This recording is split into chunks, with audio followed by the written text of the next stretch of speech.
সেল্টিককে হতাশায় ডুবিয়ে চ্যাম্পিয়ন্স লিগের শেষ ১৬ জায়গা করে নিল বুন্দেসলিগার সফলতম ক্লাব বায়ার্ন মিউনিখ। আলিয়ান্স অ্যারেনায় প্লে অফের ফিরতি লেগে ১-১ গোলে ড্র করেছে বায়ার্ন মিউনিখ। গেল সপ্তাহে স্কটিশ দলটির মাঠে ২-১ গোলে জিতেছিল ভিনসেন্ট কোম্পানির শিষ্যরা। ফিরতি লেগে অবশ্য নিজেদের চেনা রূপে দেখা যায়নি বুন্দেসলিগার ক্লাবটিকে। প্রথমার্ধে দুদল একে অপরকে চাপে রাখলেও গোলের দেখা পায়নি কোনো দল।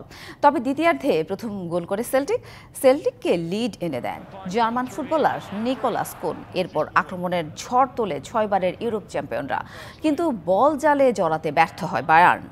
নির্ধারিত সময় পেরিয়ে যোগ করার সময়ের শেষ মিনিটের খেলা যখন অতিরিক্ত সময়ে গড়ানোর অপেক্ষায়, ঠিক তখনই সবকিছু বদলে যায়। শেষ মুহূর্তে ভাগ্যকে পাশে পায় বায়ার্ন মিউনিখ, তাদের সমতায় ফেরান আলফুস ডেভিস।